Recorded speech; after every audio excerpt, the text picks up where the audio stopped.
and welcome to The Smoke Break. I'm your host, your old pal Zane, here with Zoe Schwartz. Hi. Jasmine Nothing. Hello. And Briauna Skye. Hi.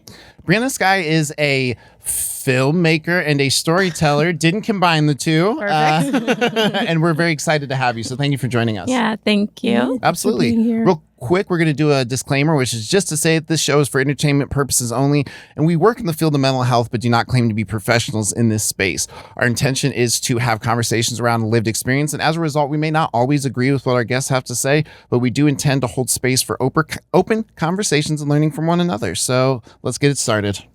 Excellent. So our first topic is, it's a hard one. It's a hard one, right? We've all been through breakups. Those are hard, but friendship breakups, nobody prepares you for that, you know? No, they're almost harder sometimes, I feel like. They kind of are. They kind of are. Yeah. I feel like, for me, it's usually like, I feel like I'm usually friends with somebody longer than I'm in a relationship with somebody, Yeah, right. you know? Like 2 months, I can say goodbye to that. But like, we've been friends for like years, you know? But it's kind of heartbreaking. What's been, I guess, your experience with that? Friend breakups. I think the ones that are usually the roughest are ones where we became really intertwined, where we were like talking every day. And sometimes that doesn't have to be friends that I've known for a long time, but you know, those like kindergarten type friendships where you just connect because you're in the same spot and it goes from 0 to 10 really quickly. Yeah. Those are the ones that end up being the hardest for me because it was like a meet cute friendship wise. Totally. Yeah. And so those are also the ones that I have the most The hardest, the hardest time with. Well, and I feel like, I don't know, it almost, for me, it makes me feel like I don't want to connect too quickly, you know, because I'm afraid of getting my heart. It's almost like falling in love too quickly. Yeah. There's so many like parallels, I feel like, where it's like, I know not to fall in love too quickly, but like, I don't know not to fall in friend too quickly. Yeah. And what counts as too quickly? Yeah. Yeah. And like what counts as like too much? There's not really like did I call you friend too soon? Yeah. It's not like I love you. Do you want to be friends? Yeah. You ever ask a friend out? I do. Yeah. I'm on the spectrum, so I have to be like really explicit sometimes. Yeah. Be like, do you like me? Yeah. Just deal with however they react. I like that. I like as that. much as I said that as a joke, I was like, you've totally done that, Zoe. I do. I'm like, I feel like me and Jasmine. Yes, we're all gonna be friends. Yeah. I mean, I recently had somebody specifically ask me, Yeah. just be like, I just wanted to confirm, like, can I clarify if we're friends or not? Yeah. And I said yes. And now we're not. Oh. Yeah. That's hard. That's hard. Friend breakup. What do you think is the hardest part about like a friendship breakup for you in your case? I mean, there's a recent one that is like very topical, like and like top of my head kind of right now. But that's a person I didn't know for very long. The other one I'm thinking of is like somebody I was very close with for like, I think like 8 years. And like we call each other all the time. He lived out of the country for most of our relationship, and so it was a lot of phone calls just at really weird hours normally. There's a weird thing where he would like always call me if he was in an airport. Like I would just be like his airport friend, because I would just pick up no matter what time he called. And I don't know, it's a lot of like really like people like I learned how to make pie for him because he really loved rhubarb pie with no strawberries, which is like not a thing you can. No, that's like weird. not a thing. And so I like learned how to make it for him. Red flag. I'm just gonna say, don't know this person. Red flag-ish. Yeah, You should have known, Jasmine. No, I'm just kidding. yeah, it would have been more red with the strawberries, but like it was. Yeah, and then he was just like super entwined in my life. We knew all the same people, and then he broke up with me in like a very dramatic, very like also in public.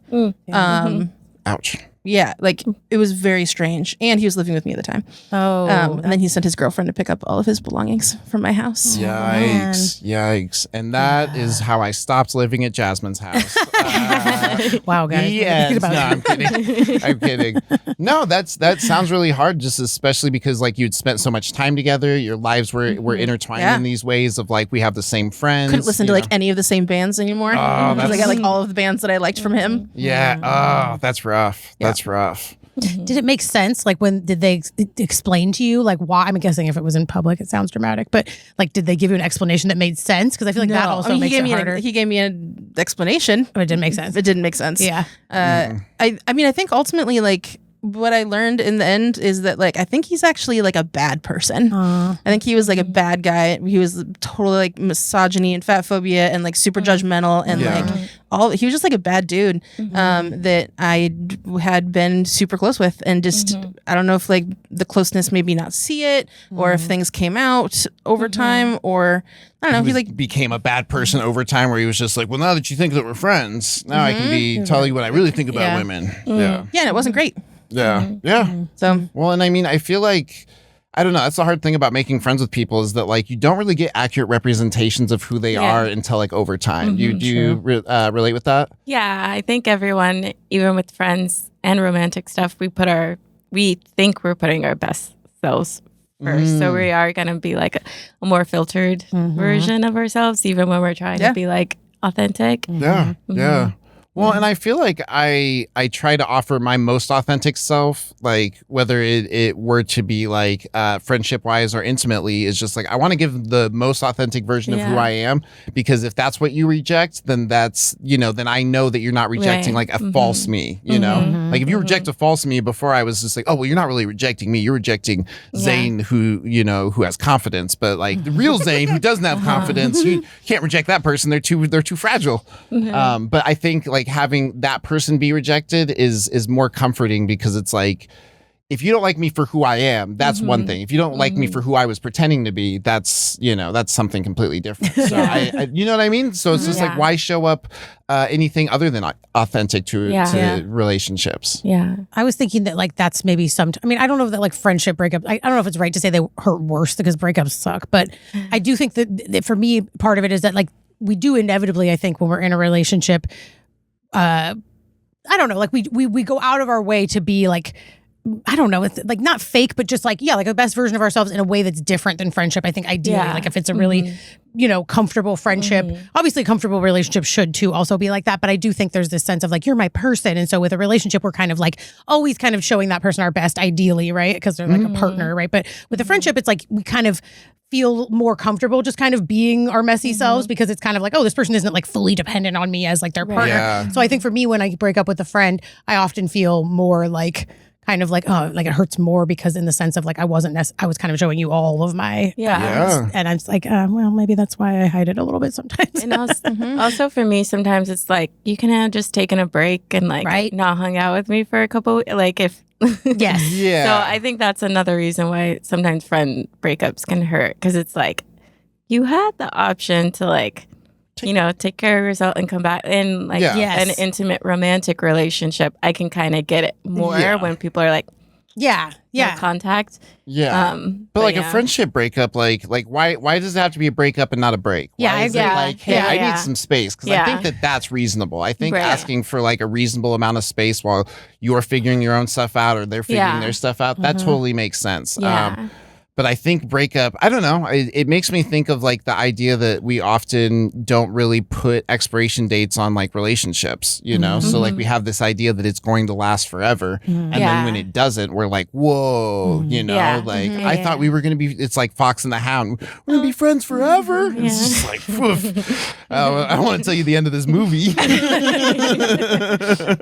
No, but I agree with that though, because I feel like most of the friendships I've had for like 20 or more years, there's been like tons of time where we just like didn't talk for a while, or maybe maybe it's just distance, or like we just drifted apart, or maybe we genuinely did have like a thing and we kind of needed space from each other. But yeah, there's much more like nuance around like the expectations in a friendship, ideally, right? And so yeah, I think you're right. It's like, why couldn't we just have like taken a break from each other and then just kind of like came back together and talked about it when we were less angry about it or sensitive about it or whatever. Yeah, it's like when someone just straight up doesn't want to talk to you anymore, you're like, wow, there was so many other ways we could have just like chilled out from the thing that made you feel weird. You could have just not talked to me anymore, right? Instead of like dumping me. Well, I've had the opposite, where somebody just stopped talking to me, and I was like, did we break up? And now I'm like all salty about it, and I'm like, what if they just didn't see me that one time and I made up the breakup? No, but but that's even weirder though too, almost, because I have all these like assumptions about why they stopped talking to me. Yeah. But then as soon as I realized they were whole story. Yeah, and as soon as I realized they were kind of ignoring me, I started like hardcore ignoring them, and so then I'm like, maybe they did just need. I don't know. Yeah, but the lack of communication almost made it like easier for me to have all these stories in my head about. I mean, I'm pretty sure I know because I'm like super smart, but I feel like that's what everybody does when it's just like I always say that if somebody creates half of a story in their head, they're going to like the ending that they write is going to be the worst one. Yep. You know, where it's just like if I'm telling myself a story about what happened with us, I'm going to say it's because I'm bad and blah blah blah, you know, and all of these things and insert all of this stuff into it, which is why I think it's important to have a conversation, even if it is a breakup, to understand, like, so that there's closure, you know. It's like I don't want it to close, but if it is going to close, I want there to feel closed. So that way it's not like this, you know, did I think that you were mad at me, so then I didn't talk to you, then you thought I was mad at you because I wasn't talking to you, like it just gets so fucking weird. It does get weird. Yeah. What's been have you had to break up with a friend?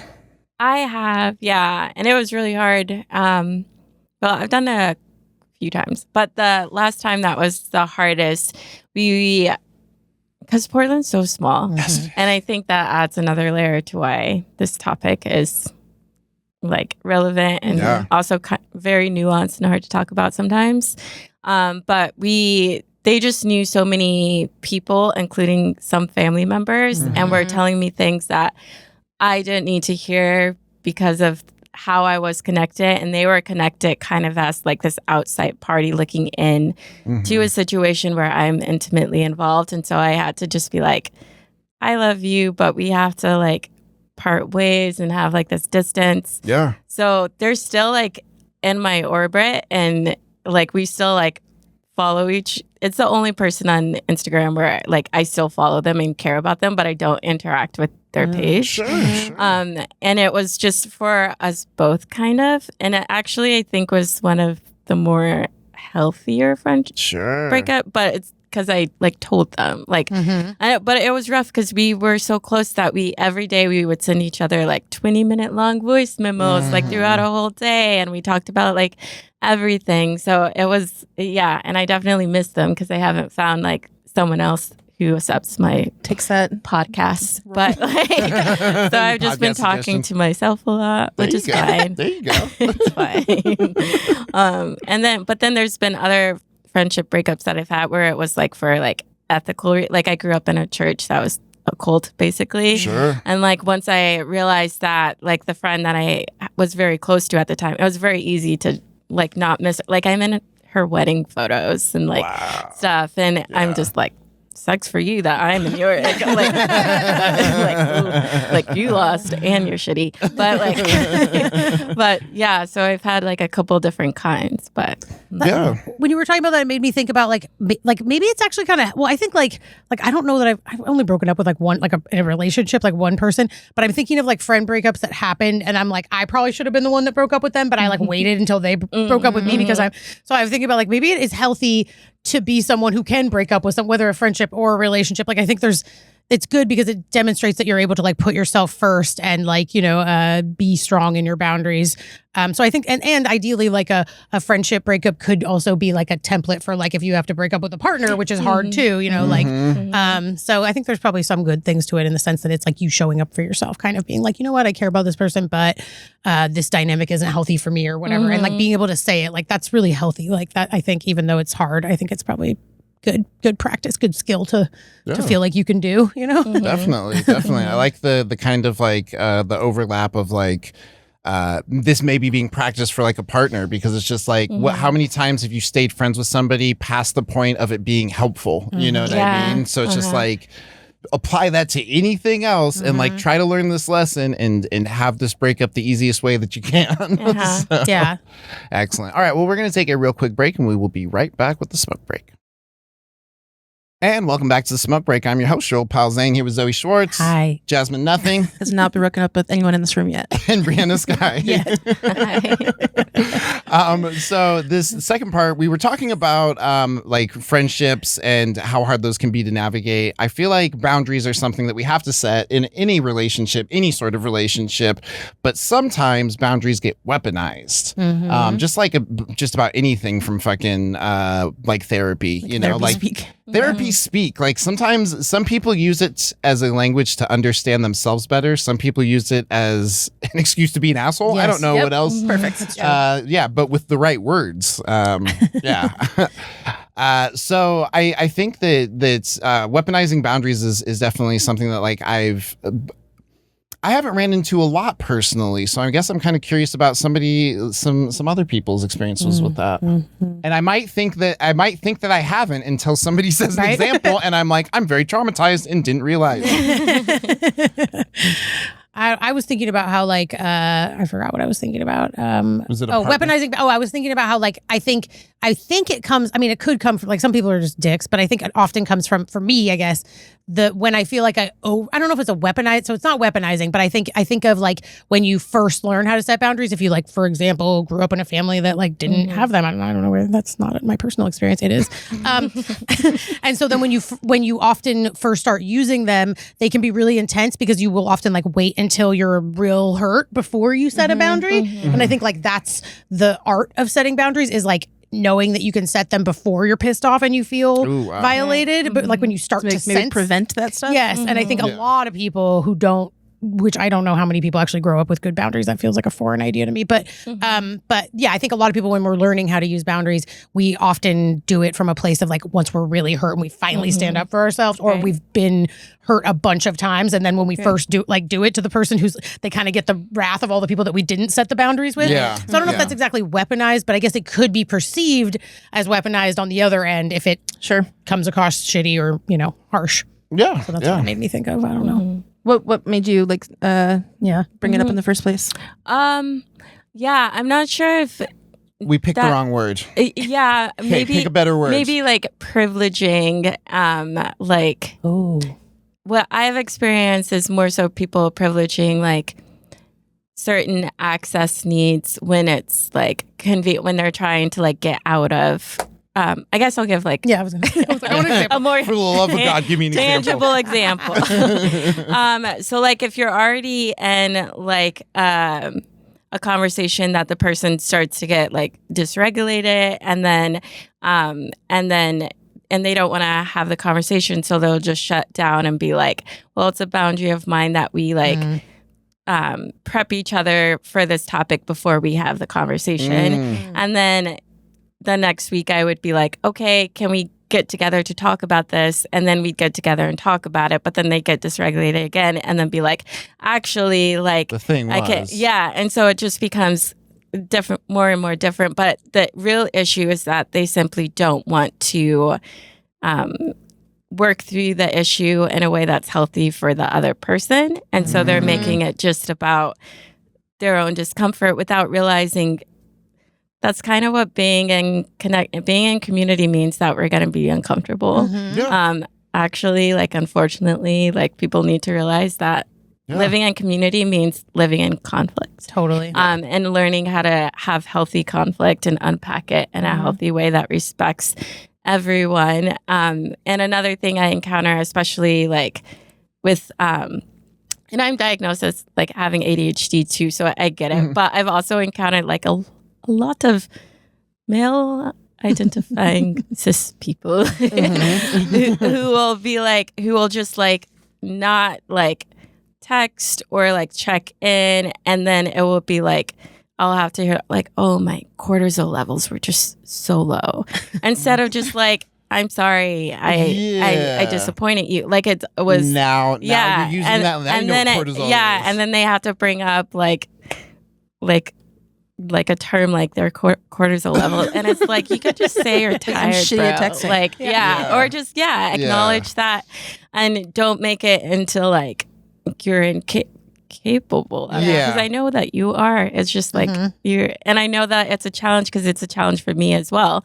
But I think if you actually care about someone, you will figure out how to accommodate and be like, I don't want to have to like check in every day, but every other day since I love you and you're saying you need a touch base, like I will do that. Yeah. And that makes but sense. when people are just like, nope, I have ADHD. And I'm like, yeah. you and a lot of other people, including myself. Like, Well, what it sounds like to me is like basically like neurodivergence or like any kind of therapy speak being a way out of a conversation. excuse. Right. It becomes an excuse. Yeah. It's, I have ADHD, so I didn't message. I have bipolar, so I screamed at you like an asshole. I get that. I get that. Where it sounds like you do very much understand that these can play a role, you know, but but at the same time, it's just like, I don't know. It doesn't get you off the hook, though. It doesn't get you off the hook. And also, like, who uses the word cortisol? Like, nobody does. Nobody does. That is only an excuse word. It was weird. My dopamine levels are really low. That same person, because we were trying to date, and that same person also said at one point that they had the right to rescind their affections at any time. And then I was like, that is offensive. And then they were like, and then a week later, they're like, I would never say that. And I was like, neither would I. So that's how I know that you did say it. Oh, now you're going to gaslight me? I'm creative, but not creative enough to make up, this person told me they could rescind their affection. I like the idea of trying to date. Like you weren't dating, you were trying to date. I Probably a bad sign. Give it a shot. I kept trying because they were someone who'd be like, oh, the problem is you. And so I would be like, go and talk to I could just gotta go work on my therapy stuff. or read a book and be like, okay, now I'll come back and try and see and then try to accommodate them. But it was always something. And then I realized, they're always going to have something. I don't think I'm the problem. Like often you showed up fine. Often I am the problem. But in this case. Yeah. Well, and I think the difference between I think that's a very important distinction to be able to make is like the times when you are the problem. You know what I mean? Is like, I don't want to like put it off onto the, like I'm setting a boundary and it's just like, well, but that just means that we're not talking or whatever.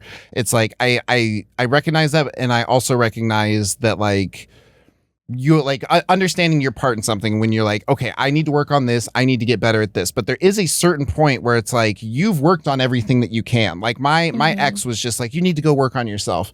I've been doing that for like 5 years, right? I think I'm pretty worked on, So like, I don't think that like, I could sum it up to, I'm not good enough for her, or I could sum it up to, I wasn't who she was looking for at that time. Yeah. And like all the effort that I've put towards being better or all those things isn't wasted time. No. It's just not measured by, maybe that person. Mm-hmm. So yeah, I don't know. It's very difficult to Jasmine save me. Yeah, I was also thinking about, just with like the idea of setting boundaries, like the person that like the recent friend breakup, like she was like setting boundaries for like my behavior versus like, and she can't, right? Like people can't do anything like. She can set her own boundaries for what she's willing to do or participate in or how much she wants to connect, but we don't actually have any control over anybody else. Like making a demand of you and calling it a boundary? Yeah, that's interesting. Yeah. You can request stuff. You can be like, it'd be great if you didn't reach out to me or something, but you can't actually like... control anybody else. You can only control. Well, and I think boundaries oftentimes are like they're a expectation of this will be my response if this is what happens. Totally. Yeah. If you cross this boundary, if you do this, this is how I will react. Yeah, I think that's more than that's actually what a boundary should not be. you can't do this. So that's my boundary. Yeah. My boundary is you making actions. Yeah, It's like, totally. Yeah. I liked what you said about the idea of like just accepting that like conflict is a part of being in community with people, because I do think that like sometimes people take conflict as like a threat and you're like, no, it's because I want to get along with you. And the same thing with boundaries. Often setting a boundary isn't like a way of pushing someone away. It's giving somebody information so how you can keep them close. Right, exactly. Right. But I really like the idea of like accepting that conflict is a normal part of being in community with people, because I do think that causes a lot of issues, is people expecting things to go perfectly all the time, or somebody like if someone does something you don't like, that means they're like not a good friend or not right for you or whatever. And it's like, no, actually, like this is how we like learn and grow and like become better and like more flexible and dynamic together. Obviously you might reach a point with a certain person that you're like, okay, this doesn't work for me. Yeah. But like there should ideally be like a good like negotiating space before you get to that point where you can say like, like, hey, you did this thing that hurt my feelings. And like, I'm willing to like assume that maybe you didn't know that was hurt my feelings. And like, you want to hear about why? And then, you know, like, because have you ever had one of those conversations with someone where it goes really well and you're both able to say like how you were hurt and you're both like, oh my gosh, I didn't realize that. Like, you know what? I do that sometimes. And like, I can see how it came across that way. Like, it feels so good when you have a conversation like that with someone. A good conversation where you're just like, yeah, no, I know where I messed up. And you see where you could have done better too. Oh my goodness. Like, we both grew from this. Terrified of discomfort. Yeah. And people just like do anything to like protect themselves from it, not have to experience it, which means skipping out on a lot of important conversations like that. Yeah. I think I think that's a thing. I think, and, you know, I think like a lot of time it can come from like a place of trauma. Like if you grew up in like a really like emotionally abusive environment, like you might have a much stronger reaction to somebody wanting to engage in some sort of conflict or like, you know, having like a uncomfortable conversation might feel like a threat to you. Yeah. Or versus if you grew up in a family like mine where we just like yelled at each other when we were upset and then we were just like over it and nobody really like held grudges. Some people think I'm like real intense, but like I have a couple of friends where it works really well where we just kind of like snap at each other or just be like, yo, that was rude. Like, why'd you say that? And then you're like, all right, you're right. I'm sorry. Or like, well, you're doing that. And then it's like, okay, yeah. And then you just kind of like are done with it after that, you know? Like, I feel like it would be that, yeah, it's nice. It's nice to be able to have conflict and have it not feel like this big, horrible thing. The standard is to just like harbor resentment. Yes. And just silent resentment. Or talk about it to other people instead of talking about it to the person. That's a big one. And we do that too. You can either quietly get mad at you or talk to people who couldn't fix it even if they were you. Yeah. And I feel like we've talked about too about how also it like leads to this like creating like you can come up with your own story about why the person did it and how they may have known that it wasn't okay and still did it right. Like there's so much space for you to make up a story about how that they don't care about you, when if you actually brought it to them you might find out that they do care about you and they actually just like didn't know that didn't feel good for you or whatever, you know. So there's so much like ideally like connection that can be built, and then so much like just assuming things about people and then maybe losing a connection that you could have in fact built and made stronger if you would have just had the awkward conversation. What made you come to that realization that like conflict was just kind of like a part of community? I think actually reading a lot of books and kind of like synthesizing everything that I was learning. I'm a big fan of Octavia Butler, and a lot of her work is about like building new futures. And a lot of, in order to get to that point though, it involves like usually both species of that she's created have to like, they have a conflict and then they realize, oh, the only way for us both to continue existing is to figure out how to like heal this conflict and like not be afraid of differences and not be afraid of discomfort. And I was like reading these books like for fun while at the same time of like navigating a breakup and then the friend breakup and then like shifting my connections with and then also I'm a mom, so like that also like kind of teaches you conflict is a part of daily life with a teenager. And realizing, oh, if I can like deal with her being mad at me and know that tomorrow she'll still love me because I'm her mom, why am I acting like other people, like my friends, can't still love me when I fuck up with them? And like but it's taken lots of intentional But I mean, I think that's a really good example of you know, like kind of understanding conflict in a smaller sense and then kind of like widening, extrapolating that to the rest of your life. Exactly, and just being like, hey, like we may have went to bed angry, and you know, but we woke up, you know, like still loving each other. I think that is something that like is easy in family, like not I don't want to say easy in family, but like more for me has been more prevalent with like family stuff where it's just like I go to bed mad at my mom, wake up and I'm like, she's still my mom. But like forgetting that can also be true with other people in our lives of just like, you know, I've gone to bed fucking mad at my friends and woke up the next day and just been like, God, I want to send them a goofy text, but I'm still fucking mad at them, you know? Like, I think that can definitely be hard, but I think ultimately, I'm stalling while I try to think of what the fuck I'm going to say because it says that there's 1 minute, and I'm actually going to take that as an opportunity to take a real quick break, and we will be right back with the smoke break. And welcome back to the Smoke Break. I'm your host, your old pal Zane, here with Zoe Schwartz. Hi. Jasmine Nothing. I will not talk like that. And Briauna Skye. I said it weird all the other times, so I felt like I needed to say it. Just got progressively weirder. Speaking of progressively weirder, we're going to do our segment, which is called You Probably Are, where we read a story from the Am I the Asshole Reddit. This story is read by Jasmine. Sure is. So am I the asshole for being mad my boyfriend won't make noodles the way that I like? Yep. I'm just Okay, this sounds dumb, but hear me out. I've always been a picky eater, especially when it comes to tomatoes. Ever since I was a kid, my dad would make me spaghetti different from me for the rest of the house. I like having an essence of the sauce flavor on the noodles, but not the overpowering flavor having noodles bathed in sauce creates. So here's where it gets odd. My dad would separate my spaghetti from the family's before putting the sauce on it, and then after putting the sauce on it, and they would rinse the sauce off with the sink and strainer. That is weird. I love noodles like this as it is a nice subtle tomato vibe Whoa. given to the mild spaghetti. This is the whitest That's thing a I've weird ever way to heard. do it. My boyfriend has known about this since we first started dating. He always told me my food habits were cute. We have been dating for almost 3 years now and moved in together at the beginning of the pandemic so we could be in lockdown together. Ever since we moved in, he insisted. So we can be in lockdown together. It's a weird choice. Horrible. Ever since we moved in, he insisted on taking charge of cooking and all cooking related tasks. So dishes, grocery shopping, etc. He assigned me the role of doing other things. We split all these tasks 50-50. You better do it right. then. Everything was perfect, and he always seemed to be making noodles the way I liked them when we had them. That was until last week when we had spaghetti. We ate, everything was good. Afterwards, he started teasing me, saying things like, "You really like your pasta with an essence of tomato, and how's your tomato essence, babe?" Always using finger quotes around the word essence. After a few comments, I felt something was off and asked him if he had done anything different with tonight's noodles than he normally does, and he started laughing. And he says, I didn't do anything different. I did what I normally do. I have never made them the way you requested once. Oh my God. Whoa. Apparently, the entire time we've been living together, he's just been skipping the pasta sauce on my noodles entirely. He claimed that if I didn't notice for this long, it shouldn't matter. Oh, man. I disagree entirely. I think the lying was a huge breach of trust, and so was the refusal to make dinner how I wanted. I've been acting passive-aggressive to him since then. He thinks he didn't do anything wrong. Am I overreacting? Do I need to just let it go? Am I the asshole? Oh, man. This one's hard because What, That's- tomato essence?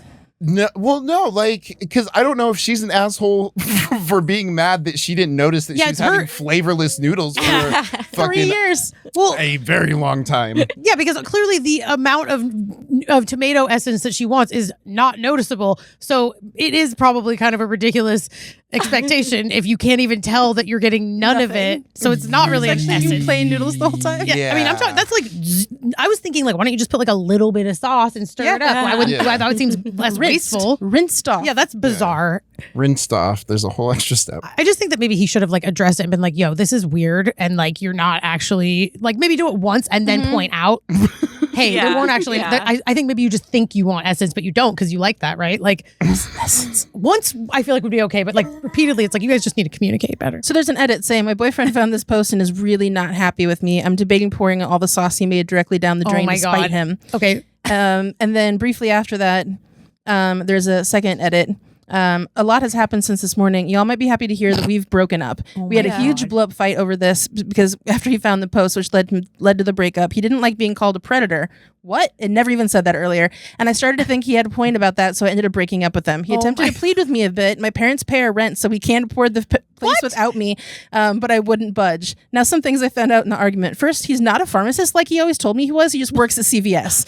Second, he has actually cheated on me multiple times with other girls that go to my college. And lastly, and worst of all, he has never actually been allergic to dogs and just doesn't like them. okay, big communication problem in that relationship, right? I mean, it already sounded unhealthy Yeah. to intentionally want to be in lockdown. Yeah. I think they're both Living with assholes. someone when you first meet. Yeah, that's moving in with someone when you first meet. Living together for lockdown is like something that happens, not something you make happen. Yeah. You know, you're not like, let's move in together. We're Yeah. going to be This'll stuck. make it That was better. the first When red you flag that we first knew they were both assholes when they did that on purpose.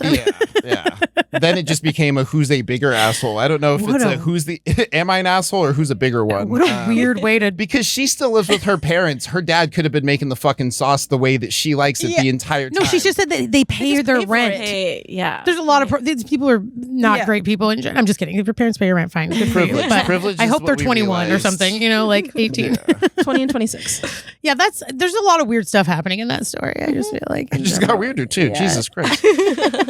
All right. Well, those people are all So there's that. assholes, and we are going to radically accept that people are assholes. But that also brings us to our next topic, which is, you got it, radical acceptance. You're so good at that. Thank you. So radical acceptance, it is something that I radically struggle with. Whew. Something that we say is this is just what's happening now. That's something that Jasmine and I kind of just ran with, because it kind of just seems like it's like radical acceptance without having to say it. Where Yeah. it's just like, oh, this is just what's happening It's a now. lot of just looking around and being like, oh my God, this, okay.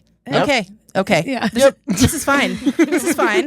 This is our life. Embrace the What is chaos. this timeline? Yep. Okay. This is just what's happening now. We even made buttons. Yeah. Yep, exactly. But I think that it's ultimately, I think it has been healthier for me, because I think the fight that I have in my head is usually causes me more harm than I don't know. I think like being upset that something's happening doesn't make it not happen. Mm-hmm. Yeah. So like what am I gaining from this, you know? Yeah, finding a way to accept it is Yeah, like if I accept it, at least I'm on the way to like dealing with it or figuring out what to do next. Right. But if I haven't even accepted it, then like you're stuck. yeah, exactly. I'm at the part where I don't even know there's a problem yet. Yeah. you know? It's a whole lot of energy for nothing. Yep. Mm-hmm. Yeah. Yeah, definitely. I feel like I do that a lot with myself and with like when I'm trying to help people. It's kind of like, okay, well, it happened. So do you want to spend the whole thing talking about how we hate the thing that happened? Yeah. Or do you want to talk about things we could do to try to deal with the thing that we didn't Yeah. like that Right. happened? Yeah. Yeah. Because that's a lot better use of our energy. And Right. I think, yeah, it's kind of, I frequently just sum I that up agree. to being like, we don't have time machines. yeah.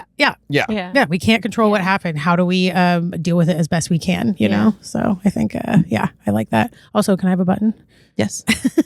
Also, can I have a button? I've given them to you before, but yes. All right, sick. I didn't look at a You can camera. have I looked more. at a mirror. There's the camera. Even better. If you're watching the podcast, don't. But radical acceptance, what's that? What does that look like for you? Yeah, I feel like that's also goes back to my obsession with Octavia Butler, because Okay. in order to like move forward as a society and create the world that you would like to live in, you have to accept that the world that you used to live in no longer exists. Yeah. And I feel like as a country, it would help us all Yeah. Yeah. Yeah. to do some radical acceptance so we can stop Yeah. wasting time. It's tweeting. not let's make America great. It's let's make America great again, which Yeah. is like living in Which the is- past. And it never was. So And it that's never- a lie. Yeah. Yeah, exactly. Exactly. Or who? Yeah. Orange guys. Orange guys. Yeah, no, but I think that is so Octavia Butler, does she it's another author that I'm thinking of, The Dispossessed? Oh, Is that Ursula K. Le Le Guin? Guin? I'm not sure, but I do know their work Like is kind of in like Yeah, like a conversation sci-fi, like a sci-fi, like Yeah. imagine a Yeah. world where things were better, but I have to Right. make it sci-fi because we can't use our imagination because we live in a bad world. Yeah. I think that's a really, I learned that is a really helpful, because I think a big part of the problem when we try to fix things is that we think about them within the context of these rules that we don't realize that we're still using the same framework that we're trying to get away from to build a new framework. And that like, in order to actually build something that's not just going to create the same Right. thing, which is Yeah. often what happens. Right. You have to imagine something that feels impossible or that like doesn't exist in the world that we live in. So I think that is also why often like in like spaces of like liberation or, like radical movements, people often end up recreating the same systems that they're trying to work against because you're not thinking enough. You're not realizing that you're still thinking within the box kind of, right? Exactly. Yeah, Yeah. that makes Yeah. sense. I like That's that. it. Yeah. Yeah. I read a story one time about I think it was about like justice and like crime and punishment, and it was a story about like in a world that was like a world that didn't exist where someone killed someone else, and then like how they dealt with it through like the lens of like transformative justice or restorative justice, and it was kind of like that, like it was like totally in a world where like police had never existed and like Yeah. all this stuff, and it was really cool. It was like, oh, that's what they meant. Like it was kind of like a story that helped you understand kind of what Yeah. you're. I don't know. Maybe it was Yeah. by her. Actually, I don't know. Might have been. But you do remember anything like a character name? I don't. I remember it was about like someone who like it was like a daughter that killed someone else's daughter or something. I can't remember exactly, but it was very abstract and it was Taylor, 2 daughters. it was like it was in grad school. Yeah, but it was definitely teaching that idea of like you can't imagine a different way to handle crime or harm or whatever you want to Right. call it. Like if you don't stop thinking about it in the And way that you that- understand it yeah. in the world you live in now, which is kind of abstract and hard to understand, but makes a lot of sense. I think I don't know. I think oftentimes like the best philosophers are artists that don't think of themselves as philosophers. You know, Right. because like philosophers are trying to like make you digest this really like heavy, weighty concept or whatever with all these dumb words, but like an artist will give you the same concept but put it in a story. Right. So that way Which makes you it actually stick too. exactly, Yeah, which makes it actually stick because you're you have that connection to a story. And I'm sure as like a storyteller, Humanized. there's some points that you can relate to with that of like getting people to understand a concept through storytelling, where it's like they might not otherwise understand that. Yeah. Yeah. To bring it back to Octavia Butler for no reason. Sure, no, sounds like a great her book artist. Fledgling actually helped me understand polyamory better than most of the texts that I've read specifically about Wow. polyamory. That's cool. So I do think sometimes putting it into a world that's more abstract can help idea because then you're like nothing about this is familiar, so I'm more open to like whatever Yeah. ideas you're gonna introduce me to. Well, I feel like in most books we're just like, oh well, that couldn't happen because there's a law that says Right. da-da-da-da-da, Yeah, you know yeah, what I yeah. mean? So it's still like you were saying, it's still stuck Yeah. within the context of those systems. Yeah, it's hard to break out of that. And, like be creative out beyond that. Yeah. How are you at radically accepting things, Jasmine? Better than I used to be. There you go. Damn. You radically accepted that I just asked you that. Yeah, I think better than I used to be. I think it depends on whether it's something like I'm much better at like maybe accepting that somebody else did something. But if I made a mistake, I can't just be like, oh, like that's okay, and I'll just move forward and like learn this lesson or something. Yeah. I'll just perseverate on it forever instead. But I mean, I think a lot of just, especially like work-based chaos has like led me to just being able to practice that feeling of just Oh, yeah. like, this is wild. Whatever is happening right now is wild. And then just being able to kind of like settle in that and be like, I can't fix it. I'm just going to like respond to it the best I can with the information I have in this moment. And that may or may not be enough. But Well, I like the word that you use, respond, you know, because that I feel like that just has to do more with like being in the moment and like reacting to what is happening. Because I feel like if it's not a response, it's like trying to anticipate what will go wrong and all these like extra steps that you're adding. Yeah. But response is literally just like, what are we dealing with? What do we do next? Yeah, what happened and Yeah. like what can I actually do versus like what do I wish didn't happen? Yeah. because like, radical acceptance doesn't mean you don't do anything. So No, yeah. I feel like accepting can like feel like that though. Like you're like saying That this was is an okay, but versus like you still have to do something afterwards. Right. Yeah.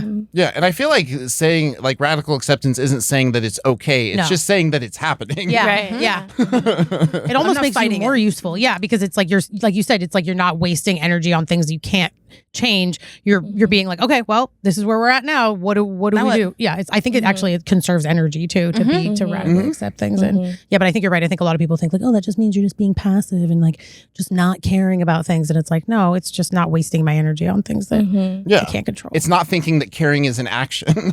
yes. It's just like, oh, I care a lot about this thing I can't change. I'm doing stuff. And it's just Yeah. like, that's Yeah.